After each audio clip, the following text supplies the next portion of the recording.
we have, as you probably know, at Matrix, we have several series. By the way, I'm Marion Foucault, I'm the director here, forgot to say that. But we have several series. We have Author Meets Critics, we have the Matrix on Point, and we have the New Directions. And New Directions is really one of my favorite series to schedule every semester, because it's a series that features the work of the graduate students in the social science division. And so it's always particularly energizing. And I see many of you here, that suggests that this is where the future lies, the future of social science research lies. So today's panel will help us explore how experiences within and around borders shape understandings of belonging, sovereignty, and human rights. And so we have assembled a group of UC Berkeley graduate students to think about this question through the lens of migration, mobility, and resistance across the U.S. Mexico border. Note that today's event is co-sponsored by the UC Berkeley Departments of History, Ethnic Studies, and Sociology. And I should add that it was actually designed and put together by my predecessor as Matrix director, Corey Hayden, last spring, and of course by our director of programs, who's sitting there in the back, Sarah Harrington. Now, before I turn over to introduce our moderator, let me just say a few things about upcoming events at Matrix. Next week, there will be our first Author Meets Critic event with Patrice Douglas's book. She's from the Department of Gender and Women's Studies. Then we have a succession of 3 Matrix on Point, on conspiracy theories, on spaces for thriving, and on insurance and the climate crisis. And then we have 2 big lectures in December by Maximilian Casey, who's an economist from Oxford, but a graduate from the Berkeley Econ Department, who will talk about his book, The Means of Prediction. And then finally, our Matrix lecturer is journalist Alexis Madrigal. Okay, let me introduce our moderator, Hidetaka Hirota. He's a social and legal historian of U.S. immigration, specializing in nativism, immigration control, and policy from the antebellum era to the progressive era. His first book, Expelling the Poor, which was published by Oxford in 2017, examines 19th century deportation policies and received multiple awards. He is currently working on another book called The American Dilemma, which explores the tension between nativism and labor demand in shaping U.S. immigration policy, as well as projects on Japanese immigrants and the history of anti-immigrant sentiment.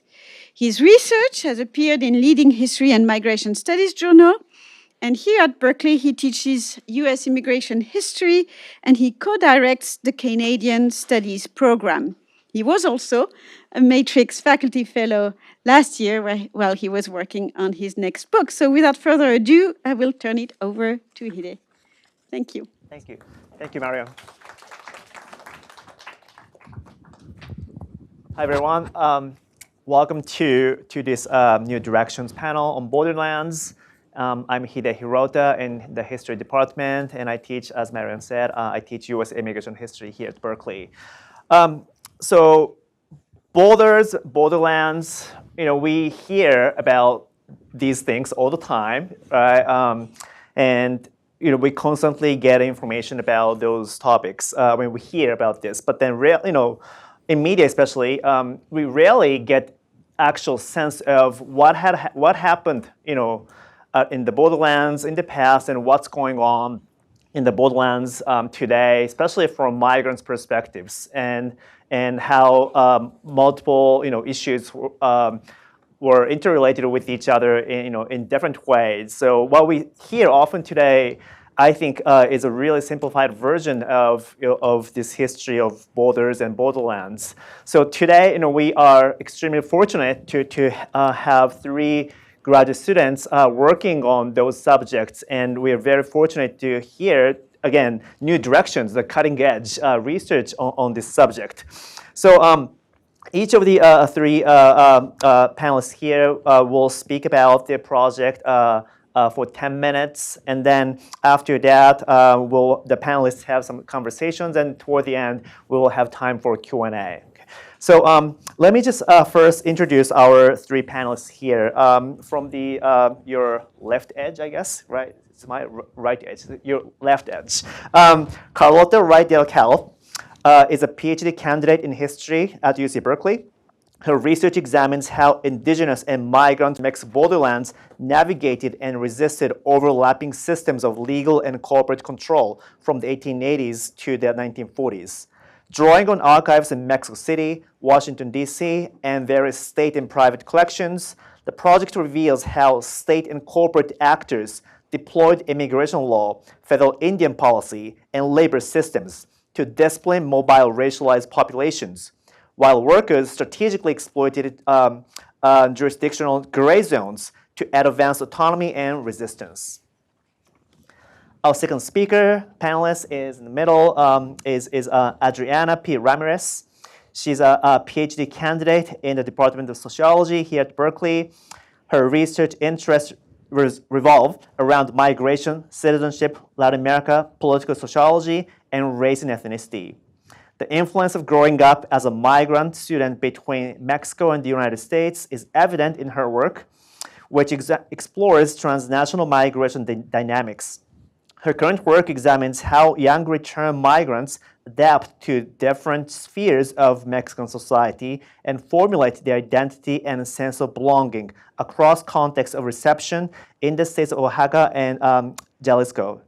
Her previous work studied how young return migrants navigate their double Mexican U.S. citizenship to negotiate a sense of belonging and better opportunities in Mexico. The work was recently published in Social Provenance. And the third panelist here is Irene Franco Rubio. She's a PhD student in ethnic studies, again, at UC Berkeley. And she's pursuing a designated emphasis in gender, women, and sexuality studies and new media. Her research examines multiracial coalition building, grassroots resistance, and social movement histories in the U.S. Southwest, with the focus on how cross-cultural solidarity emerges in response to racialized state violence. Drawing on critical ethnography, oral histories, and community-engaged methods, her work highlights how communities resist criminalization and reimagine abolitionist futures, offering new frameworks for understanding coalition-based resistance. She is a Soros Justice Open Society Foundation's Fellow and the host of award-winning #Schools Not Present podcast, which examines the entanglements of the criminal legal system.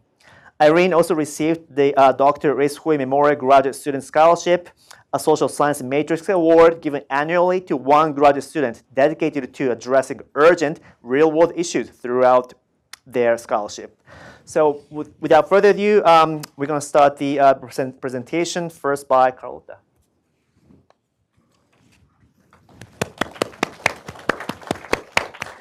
All right. Hi, everyone. Thank you for being here today. And thank you so much to the Social Science Matrix for putting this panel together. Also to Sarah for organizing everything. And to my fellow panelists and Hide. So my presentation today is going to offer a bit of a snapshot of my wider dissertation project, which is a socio-legal history of railroad expansion across the U.S. Mexico border from the 1880s through to the 1940s. As you can see here is a pretty expansive map of the ways the railroads spanned across the Southwest and into Mexico. I examine how railroad corporations, specifically the Southern Pacific and the Atchison, Topeka, and Santa Fe, which is the railroad this map is of, reshaped the social, spatial, and legal landscape of the region, centering in my research the experiences of especially indigenous and migrant workers as they encountered, navigated, and contested lots of overlapping regimes of territorial and legal control in the borderlands. I look at the railroad line and the way it bifurcates and crosses over and crisscrosses over the line of the border. And I look at the ways it both facilitated, state and corporate control over territories and communities that were deemed unruly and in needing of management, but also the ways this infrastructure paradoxically facilitated resistance against this control through the strategic use of mobility, legal gray areas, exploitation of immigration law, et cetera. And I expand upon this briefly in a case study that begins one of my dissertation chapters. So project overview. And as part of kind of my methodology, railroads are usually, I studied in U.S. history from kind of the east to west, through the model of the transcontinental railroad, and I look at them north to south, looking at connective tissues across borders and communities from the U.S. to Mexico and back again. And I focus on the U.S. Mexico borderlands, the U.S. Southwest, specifically Arizona, New Mexico, and California. And I look at the ways also these territories are shaped by these hybrid overlapping systems of colonialism, different inheritances of conquest, so Spanish colonial, the Mexican national period, as you can see in this map, and the journey in the U.S. federal system from territory to state. And evidently now the U.S.-Mexico border is constructed in popular culture as a site of division, a dividing fixed line.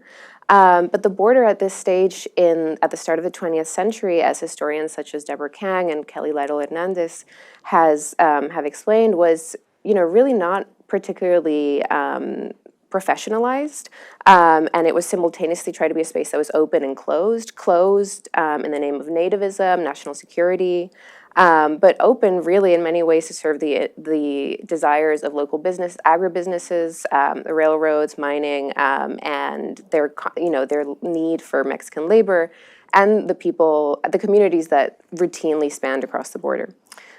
So how I see borderlands then for my project, in the interest of defining them, is as these kind of, this moment of juridically porous zones that are rooted in spatial mobility, identities that are flexible, binational, ambiguities of legal and social power.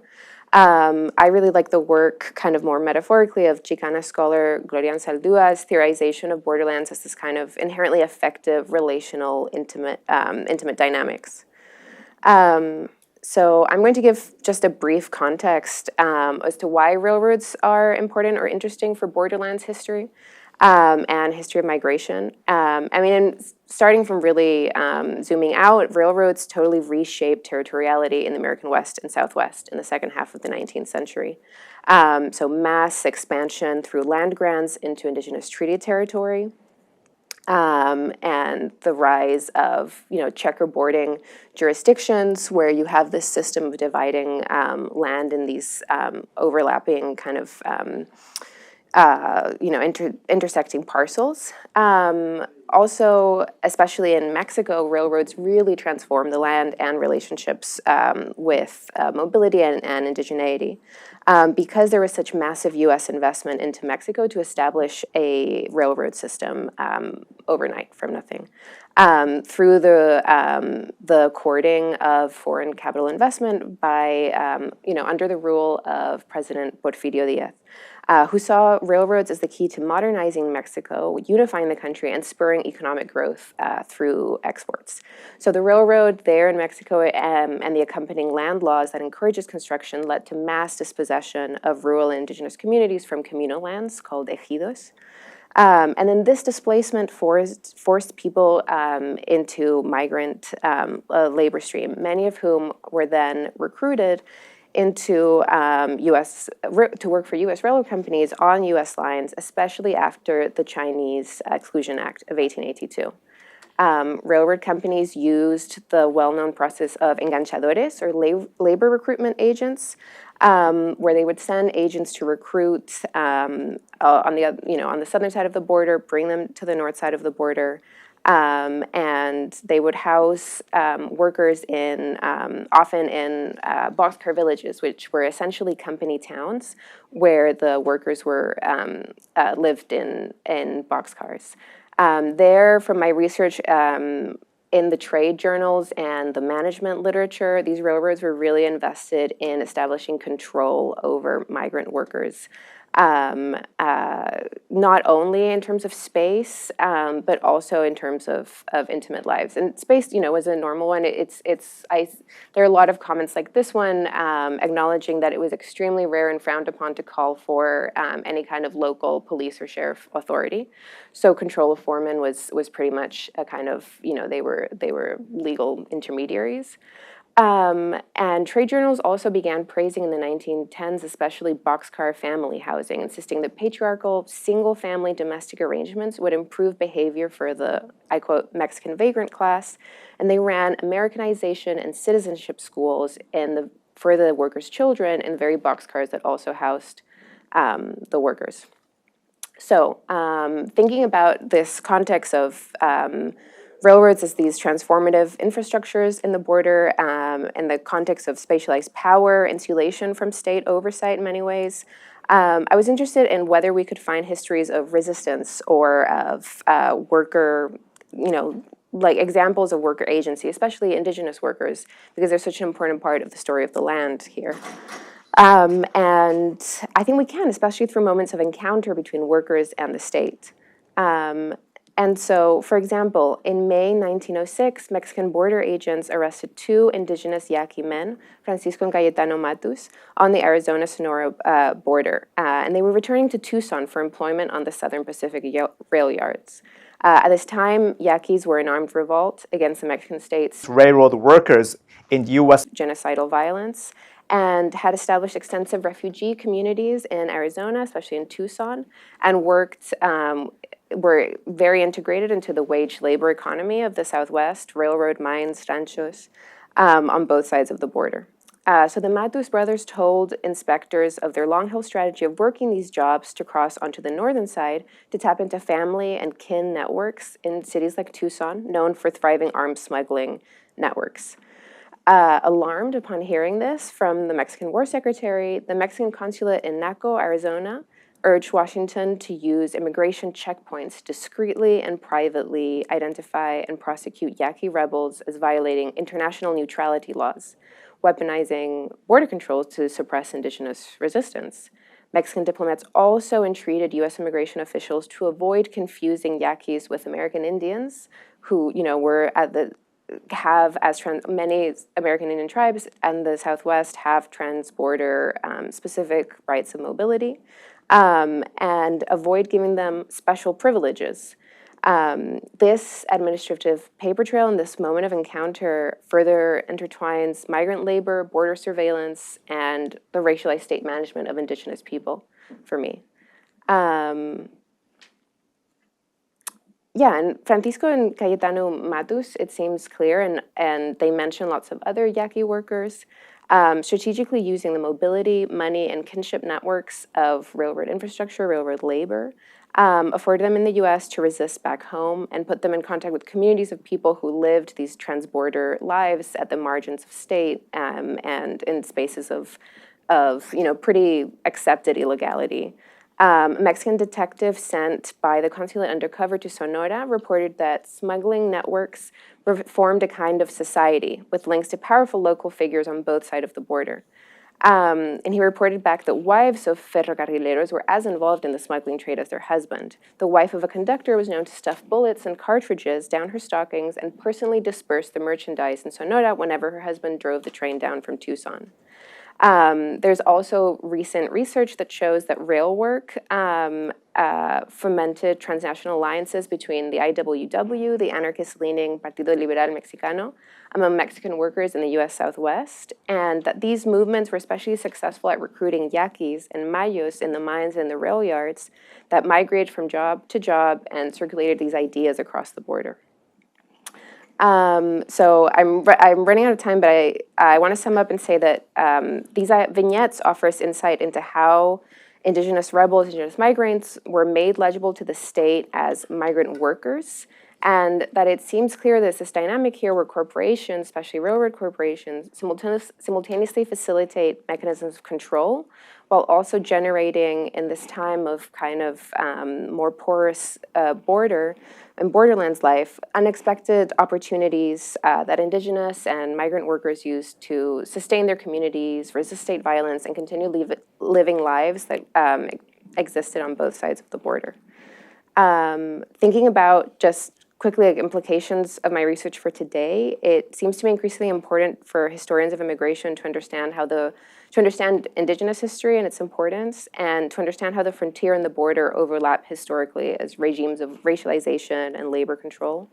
At the U.S. border today, increasing numbers of migrants speak Indigenous languages as their first language and are fleeing land dispossession, identity-based violence from Central America, and often use la bestia, which are dangerous freight networks that are used to travel north to the United States.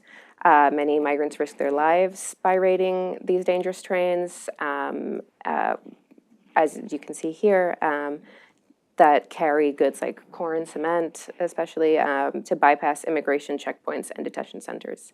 Overall, by illuminating the long history of railroad infrastructure and in the lens of migration and Indigenous history, and how it served as both a tool of colonial control and a means of Indigenous resistance, my research aims to reveal colonial patterns that still structure migration and marginalize Indigenous migrants today. Thank you.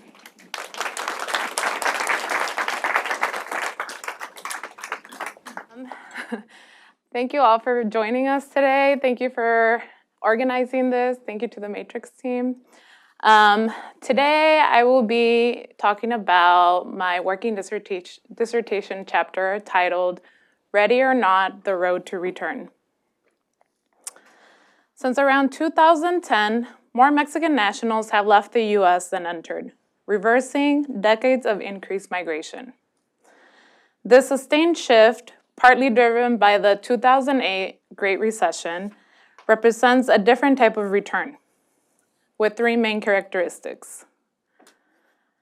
Return migration has become less circular, more forced, and increasingly has been including more children and adolescents. These children and adolescents are moving to a place that they've either haven't been there before, ever, or hardly have a memory of being there. Yet this move is shaped by their parents' histories and expectations, and expectations of the communities receiving them in Mexico. Thus, here return migration refers to the migration to one's own or parents' place of origin after residing in another country. When it comes to return migration, the literature is largely focused on adults. Part of this literature is focused on the motivations for return, distinguishing between voluntary return, such as for economic recessions or an economic plan being completed, or or fear of deportation. On the other hand, there is forced return, which is deportations.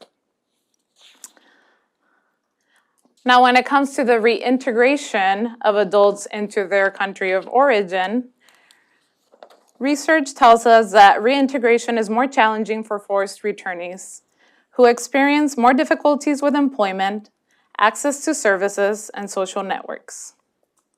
But when it comes specifically to children's return migration, far less is known.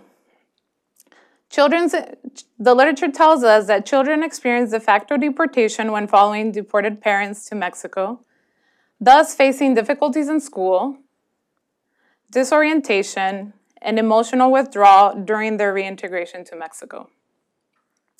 However, children's return motives are rarely examined because they're seen as dependent on adults, with little choice in the migration decision. My dissertation focuses on these young returnees, and in this talk specifically, I will focus on this aspect of the return process that has been less explored. In particular, I ask, how do children experience the time between when their families decide that they will be returning to Mexico and actually leaving the U.S.? I argue that for children, the migration experience is not just about the reasons for return, whether forced or voluntary, but also about whether families prepared children for this return, as well as the degree of agency that children are given in the decision to return, all within the structural constraints of the U.S. immigration system. In this sense, preparation matters because it shapes children's psychological adjustment, ability to navigate new environments, and a sense of security, thus reducing anxiety and building resilience. While agency is crucial because it operates differently based on age and legal status. For the purpose of this talk, however, I will only focus on the first part of my argument regarding preparation for children's return. I carried out this research for this project from September 2022 to November 2023 in the Mexican states of Oaxaca and Jalisco. I conducted a total of 115 interviews. 98 of these interviews were with young returned migrants and 17 with organization employees. The average age at the time of the interview was 20, but all but 5 of my respondents returned as minors. 60 were born in the U.S., 38 were born in Mexico, 59 identified as female, 39 identified as male, 15 were de facto deported, and 83 were returned voluntarily. The first thing I found by looking at all these interviews was that about half of the respondents stated that their parents prepared them for their return in one or more of the following ways. Usually, the mothers would give children informal Spanish lessons after school, sometimes lasting 1 to 2 hours. Many parents use technology such as Google Earth or YouTube to show their children what their future home would look like, the streets around it, and videos of the town's yearly fiestas or festivities.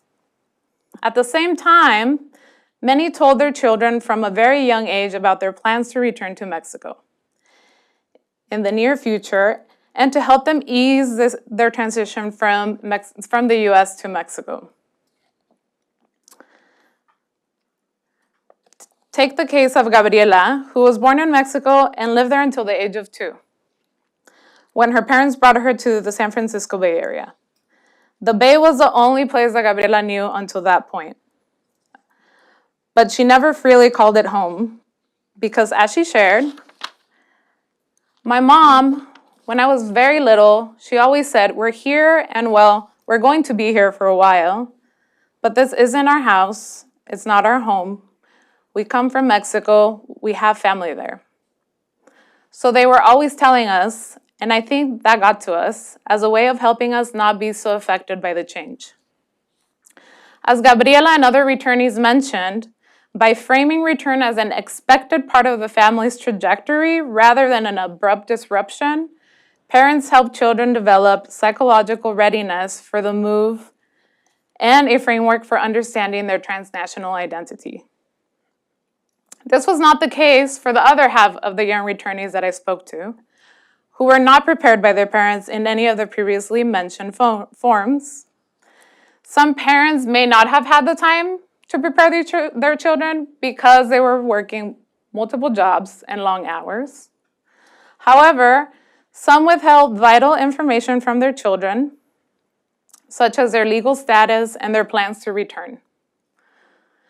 And others instead told their children they were going on vacation to Mexico, thinking this would ease the difficult transition for their children of moving from the U.S. to Mexico. However, this lack of preparation created significant challenges for children. Children arrived emotionally unprepared and without understanding why their lives had changed, leading to feelings of powerlessness and resentment that complicated their reintegration. For example, David was a baby when his parents brought him to the U.S., and when I asked him to walk me through the moment he found out he would be returning to Mexico, he said, "We thought we were going to go to Mexico for vacation for 1 or 2 months, and then we were going to return to the US. I don't even remember saying goodbye to my friends. It was like really fast, and I didn't think much about it. I didn't think much about the fact that we were leaving. Once David realized this wasn't a vacation, but a permanent move, his excitement turned to anger and deep sadness.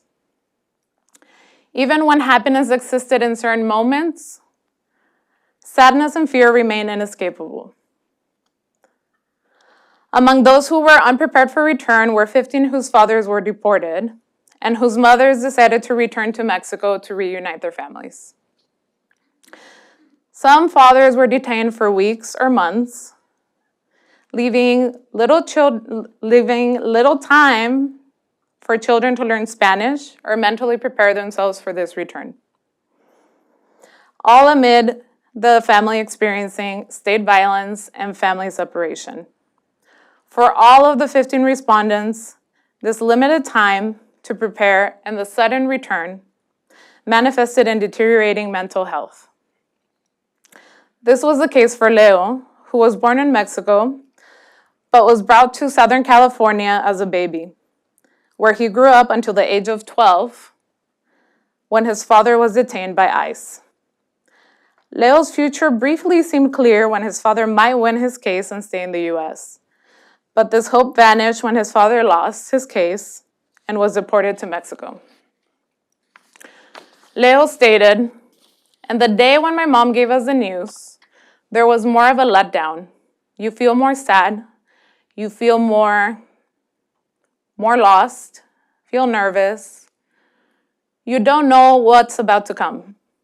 I had to go through the process of overthinking, not paying attention in class. I mean, going to Mexico, what can I say now?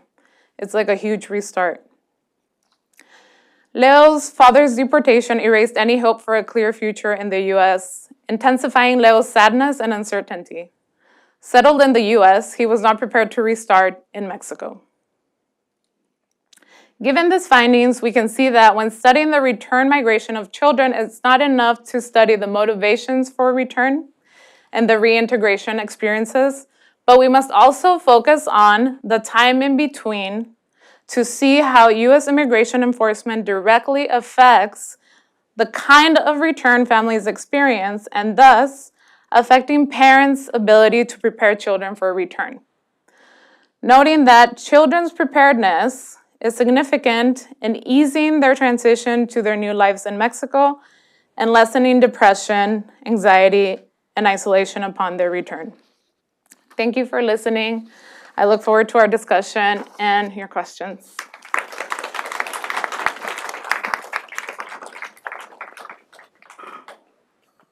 Well, hi, it's nice to meet everybody. I would like to say thank you to the Social Science Matrix for inviting me.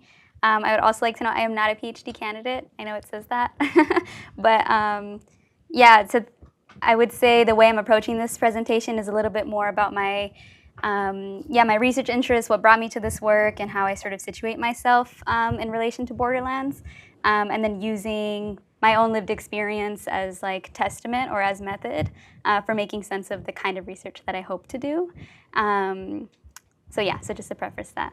So my name is Irene. I'm a second-year PhD in ethnic studies, and I'm presenting on contested borderlands and the carceral laboratory and thinking about Arizona, immigrant detention and abolition and the interlocking systems between those. And I'm hearing everyone's talking about Arizona, so I was like, this is actually perfectly situated to help me position what I'm thinking about. So I guess to start, I grew up in Phoenix, and I was talking to my dad about this yesterday, like, I'm going to be presenting on SB 1070, and it was something that we all think about and we all remember. And I was like, what do you remember about it? And so So my dad is a Guatemalan immigrant still living in Phoenix, Arizona, and lived during the SB 1070 era like myself. And he described it as a time of panic. Latinos were worried, we had to worry. He remembers the checkpoints that are described in Latino neighborhoods on Friday nights, where the sheriff's deputies would stop people because they looked Latino, with policies allowing the collaboration between local law enforcement, the sheriff, and ICE. And for many, this meant avoiding whole parts of the city, changing work patterns to working night shifts, and even fleeing the state altogether. But this lived experience reminds me that borderlands are constantly contested spaces, prone to breeding resistance as well, like myself. Arizona became one of the most visible contested borderlands, where racist spectacle politics turned everyday life into a site of border enforcement. So it also became a place where migrants, youth, and everyday community members learned to challenge these logics of exclusion and mass criminalization, and where grassroots resistance redefined belonging and possibility. So when I describe Arizona as a contested borderland, what I mean is that the borders aren't fixed lines. They were sites of struggle and shaped by competing political, social, and cultural forces. So in Arizona, during the Senate Bill 1070 era, are folks familiar? I feel like folks, yeah. Yeah, okay. Well, if not, I feel like this is a good intro. It was notoriously known as the Show Me Your Papers bill, and so in a lot of ways we're seeing the repercussions of that today. And it was, the contestation was particularly evident. Policing, detention, and everyday life collided in ways that blurred the line between the border, the state, and beyond. Arizona passed SB 1070 in 2010, and it remained one of the strictest and most draconian anti-immigrant laws in U.S. history, as it allowed police to racially profile and detain people that they suspected of being an immigrant, much like we're seeing today. The law unleashed widespread racial profiling, mass displacement, deportations, and a culture of fear and fear-mongering that shaped everyday life for immigrant communities. At its core, SB 1070 was built on the doctrine of attrition through enforcement, so the idea that daily life should be made so hostile, so unbearable, that people would feel forced to self-deport, which we explored a little bit in these presentations. It deputized not only local law enforcement, but also police officers and even neighbors, effectively turning entire communities into immigration enforcers. And Arizona was not an isolated case. SB 1070 became celebrated by anti-immigrant legislators as a model law and quickly copied in other states like Alabama and Mississippi, spreading this punitive blueprint well beyond the Southwest. So I won't go too much into it, but 287G is really key here, and we're seeing this now on a sort of national scale. But it was a provision in federal immigration law that allows ICE to delegate immigration enforcement authority to state and local law enforcement. So under Joe Arpaio's leadership, which I'll get into in a second, Maricopa County operated what was called a task force model. So this meant that deputies weren't working in jails. They were empowered to conduct street-level immigration enforcement, blurring the line between local policing and federal immigration control. Deputies conducted the sweeps that I mentioned in Latino neighborhoods, pulling over Latino drivers up to 9 times more often than others, and made unlawful stops and arrests based solely on race. So I have a little bit of a timeline here because this also helps me situate how I, again, approach this work and why, I'm in ethnic studies and how I sort of came to be. So similarly to SB 1070, there was an attack on ethnic studies that was formalized through House Bill 2281, which prohibited courses that promoted to, quote, overthrow the U.S. government, resentment towards a race or class of people, or ethnic solidarity instead of individual treatment. Hence my interest in multiracial coalition building. In 2010, this program became the epicenter of national controversy, and the law dismantled the Mexican American Studies program in Tucson, which stripped students of a program that had affirmed their histories and identities. Some of the books that were banned include, which you mentioned in your presentation, Gloria Anzaldua's Borderlands, La Frontera, Pedagogy of the Oppressed, House on Mango Street, among others. So what's important here, and the reason I even mention it, is that Arizona wasn't only policing bodies at the border or in neighborhoods under SB 1070, it was also policing knowledge and identity inside the classroom. The state targeted ethnic identity and belonging on multiple fronts at the same time, criminalizing Latino presence in public space, while simultaneously dismantling the programs that affirmed and empowered students of color. This reveals the mechanics of state-sanctioned violence and control, where legislation, law enforcement, and education intersect to regulate racialized populations, basically, in many ways, extending the border into every dimension of life. And then, as you all know, with the recent Supreme Court decision expanding enforcement and the increase in ICE detention centers, which we'll get into as well. So from this book called Inventing Latinos by Laura Gomez, there's a quote that I was reading about last week, and I was like, oh, this is perfect. So Arpaio, brags about helping write the Trump playbook, telling a reporter in 2012 that he planned to turn every illegal immigrant he was forced to release from county jail into the Willie Horton George W. Bush had in 1988. In this way, Arpaio was drawing on a long history of racist political strategy in the U.S. So for context, Willie Horton was a black man whose image was infamously weaponized under the Bush administration, under their campaign. And Horton's case was used in attack ads to stoke racial fear, portraying black men as inherently dangerous and linking that fear to policy about crime. And so Arpaio used and intended to use the same playbook, but now situating Latinos and immigrants as a political symbol meant to justify harsher policing, detention, and deportation. This isn't fully relevant, but I just like to include this every time in anything that I do. So this also illustrates the deep interconnection between the criminal legal system and the immigrant detention system. So people move from county jails to ICE custody, from prisons to detention centers, and are caught in overlapping systems designed to criminalize their existence. So Arpaio's rhetoric, which we'll also see a few other examples, made this pipeline explicit, equating immigrants with the logic of criminality to expand both prison and detention infrastructures. So Arizona, in many ways, I see it as, and I argue, it became a carceral laboratory or testing ground for the longstanding fusion of mass incarceration and detention, and a convergence that has historically and continues to shape national policy today. So one of the key things that sticks out from SB 1070 and we are seeing replicated is this notion of tent city. So Arpaio had styled himself as America's toughest sheriff since the early 1990s, focusing on drugs and gangs. But in 2007, as Arizona began to be a main gateway for migration, he focused his efforts on this. Also, it's important to note he is the son of Italian immigrants, which I always thought was so funny. Okay, so he created an outdoor jail close to downtown Phoenix, and this is something we would see on the news all the time. His own tough on crime creation, which was often described as a concentration camp. So for months at a time, incarcerated people who were sentenced for minor crimes slept in these green cloth tents that were actually surplus military tents that were left over from the Korean War, laid on bunk beds, on large slabs of gravel. And in the summer, most notably, I don't know, has anyone been to Arizona?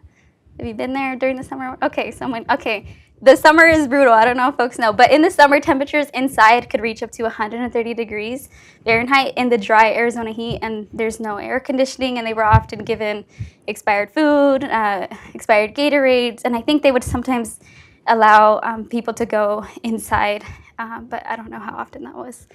And they were also issued pink underwear. So this was like one of his most notorious things, and I actually saw last year he started his own campaign since Trump pardoned him, so he didn't have to serve a federal sentence.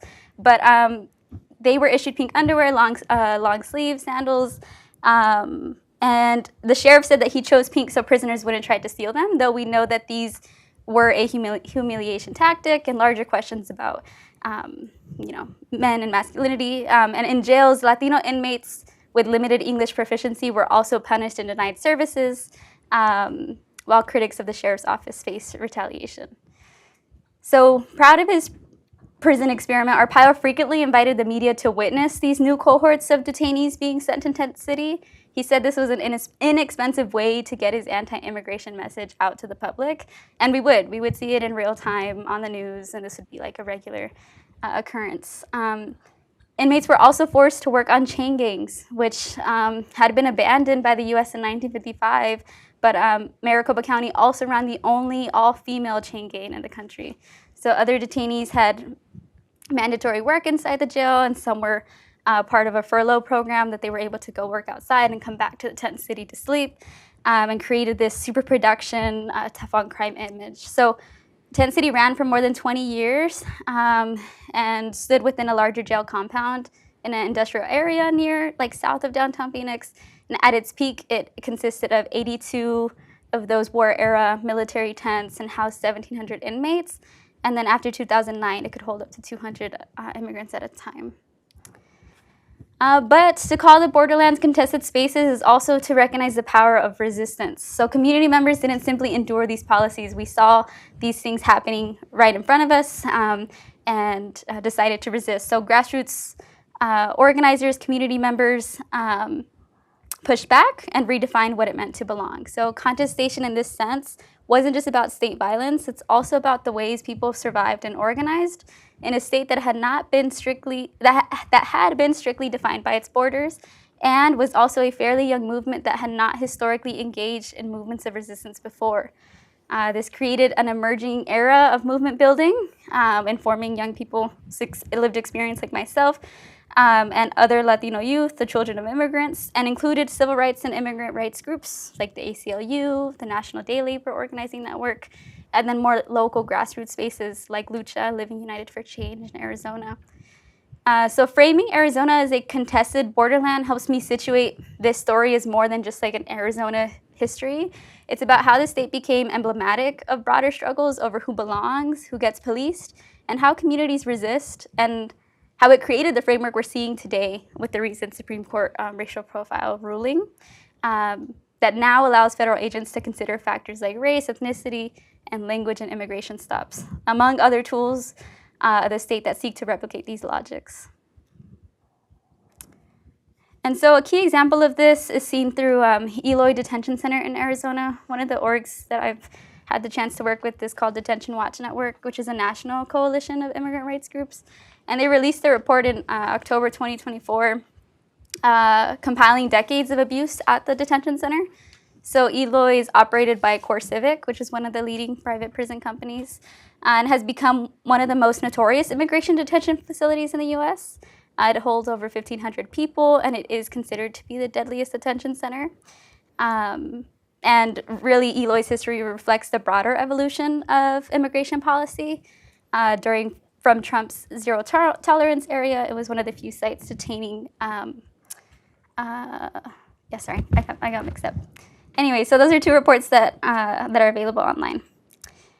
Here's a little bit on what we're seeing in terms of detentions expanding today.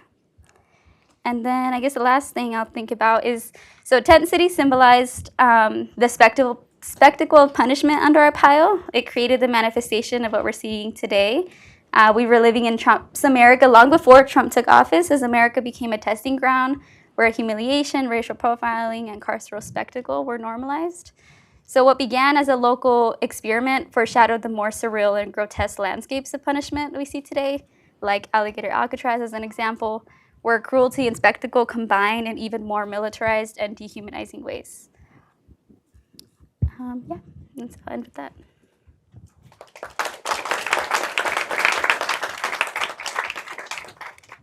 Thank you. Thanks so very much. These are really interesting, presentations, and I think this panel really reflects the interdisciplinary spirit of the social science matrix. We have historical project, sociological project, and also a project in ethnic studies, and really enjoyed looking at those projects that are characterized by different perspectives. So we have 10 minutes actually for the conversation among the panelists, and then I want to make sure that we have enough time for Q&A, and perhaps I can also ask questions during Q&A if there's any chance. But I just came up with one question which I didn't mention you earlier. It's a new one. So apparently, all of those projects have very strong implications for today. And let's say that a journalist approaches you saying that I'm writing this episode on U.S. Mexico Borderlands, or you're invited to write an op-ed in a newspaper or any kind of journalist outlet. what do you want to write about? If you have those kind of opportunities, or just kind of interview requests. So in other words, how would you want to? So with your project, how would you sort of try? Hope to how would you try to inform the broader public about the history or the situation of the new U.S. Mexico Borderlands? It can be from historical perspective. It can be from more political perspective. Any approach is fine. But yeah, again, how does your project help us better understand? Better understand sort of contemporary developments and issues. Sometimes this is a hard question for historians. Yeah, anybody can start. Yeah, if Carlotta, if you want to go first, that's okay. Okay. And everyone can hear me? Yeah? Yes. Yeah, okay. Well, I spoke a little bit about it at the end, but I think for me it would be the ways, I think just like the legacies of colonialism, especially like settler colonialism in the U.S. are still present in the border. And I mean, I feel like in this imaginary op-ed, a nice hook would be the recent tweet by the Homeland Security Twitter account where they use a painting of railroad expansion called American Progress, where they show the railroads expanding and the kind of like, and it's called American Progress, and it has this image of, I suppose, Lady Liberty, and it's a very clear idea of expansion and civilization through industry and infrastructure. And then I think the caption there was like a homeland worth defending or something. And it's also interesting that Kristi Noem, the current Secretary of Homeland Security, actually, I think she used to be the governor of South Dakota, and she got into a lot of controversy and was banned from reservations in South Dakota for saying that she was worried about cartels being present in reservations. And so there's still like all of these interesting like layers of border control, settler colonialism, imperialism. And so I think one thing I would want to, I guess, put forward from this research is that sometimes it seems like historical research seems very bounded in the past, but especially when you research, I think histories of the borders, it's important to see the kind of the echoes into the present, and also something else I would highlight is that for me it's important to kind of explain the ways that the ways the border looks today is not the ways it's always looked, and not to say that it was like any kind of like wonderful space or anything throughout history, but that these spaces were not by any means as defined by division as they are today. Great, thank you. Adriana. This is a question I always struggle with because I want to tell everyone everything. I would probably start with... So you only have like 750 words. 50 words? Yes. Okay. In open. Okay. Maximum 1,000 words. I'll give you 4 bullet points. Okay. I would probably start with the situation we're in right now, right? And how the current policies of the current administration are, I think, we might not know yet the impact that's having on return migration exactly in this particular moment. Maybe we'll know it in next year or the following year, or more years after that. But I think speaking from what I see in my own community, what I see on social media, I do think more people are starting to ask themselves this question about self-deportation. And also of just in general leaving the U.S. So I would start with situating what's happening now and say that there is a possibility that return migration or self-deportation, however, we can't really call it voluntary, although the literature sometimes talks about it as forced and voluntary, right? Even when it's considered voluntary, to what extent is there a choice, right? When your choices are so limited. So it might become a more significant possibility that the graph that I showed is actually showing a higher number of return migrants in the future. So it is important not only to highlight that the Mexican government is not prepared to receive migrants, even though they say they have Mexico te abraza, or embracing, Mexico embraces you, right? These policies that say they are welcoming, which symbolically they might be, and they might have some material aspects to them. But at the end of the day, a lot of the work that ends up happening on the ground when it comes to helping return migrants reintegrate into society happens through civil society and organizations. So I think that's where a lot of the bridges need to be made between the Mexican government in order to help more return migrants. I'll keep it there. I think that was more than 50. That's right. Thank you. I didn't get to it, but one example of something that I actually was able to write with Silky Shah, who I mentioned, the org called Detention Watch Network. And so it is this national coalition of immigrant rights groups. And we wrote an op-ed arguing that, well, really the outcome of that is like coalition building and building a movement of shared solidarity is one that can like tackle the entanglement of the criminal legal system, particularly in the ways that immigrant detention and like prison abolition groups primarily kind of operate in movement silos.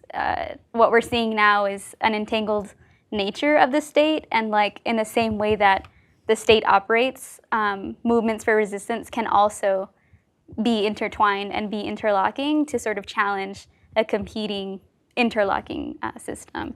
And so, yeah, I guess I would just generally argue coalition building. Thank you. Let me ask you one more question before I open up the floor for general questions from the audience here. This is a kind of devil's question, and you know, it sounds really mean, but I try to be sort of stimulate the conversation here. But in some ways, studies of migration, border control can be predictable, like in a sense that, yeah, so we can expect to see, lots of racism, lots of suffering. So the regimes are racist, regimes are coercive. Here are capitalists who exploited workers. Here are the migrants who suffered a lot.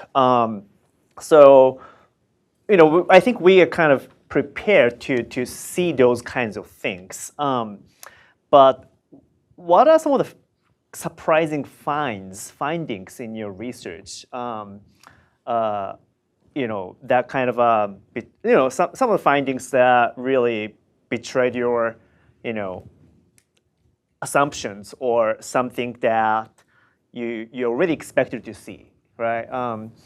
Yeah, anything is fine. Yeah, and then you can basically share your research trajectory, or things that you felt as you did research. But yeah, so yeah, what are some of the surprising findings in your research? Sure, I can go.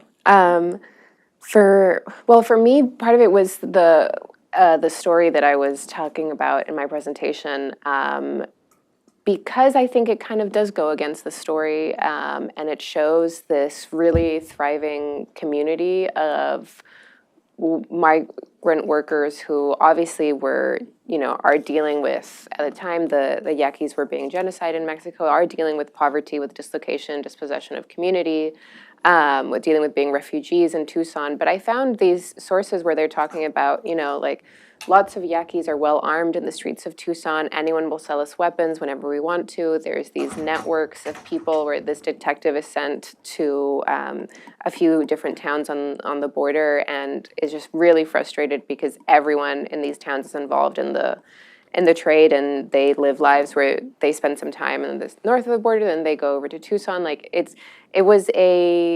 showed a society where this idea of like that the border was extremely militarized and you had to choose a kind of a dividing line was not present in the same way as it is now, and that allowed all these different opportunities for kind of resistance against forces of exploitation and or and I'm talking about like explicit resistance, but also just like, the forging of communities or being able to participate in a union or sharing political literature, that kind of thing.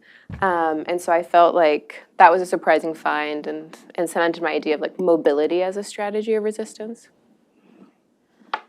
I had a few surprising findings. Maybe some of them aren't part of this chapter. But I think the one that surprised me the most might be the resistance, or maybe it shouldn't surprise me, the resistance and rejection of the U.S. In terms of parents not wanting their children to grow up in the U.S. as being part of the compounding reasons why they're returning to Mexico.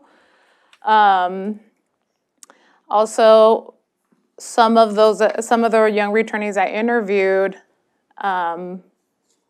not wanting to return to the U.S. And the way it was talked to me or discussed with me was, why would I want to return to a country that didn't want me, right? So they're seeing it as a political resistance of, I'm gonna make my life here in Mexico because I don't need to be, the U.S. is not the only way to live. And with that, the last thing I found really interesting was that in one of the towns I interviewed, even those that were born in the U.S. and had the possibility of coming back to the U.S., they really only saw it as their grandparents and parents saw it before, as a means to come here, work, and then invest in creating a life in Mexico, building their house in Mexico. So continuing that culture of migration pattern that has been happening for a while. So those were the things I found more interesting.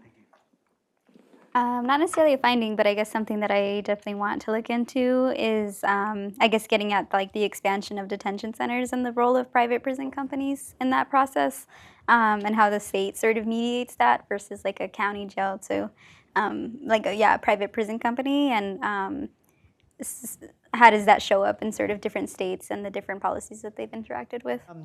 Thank you so much. I think unfortunately our time's up. It's now 5:30, and so as a moderator, I have to close the session. But thank you for coming, and please join me in thanking the panelists.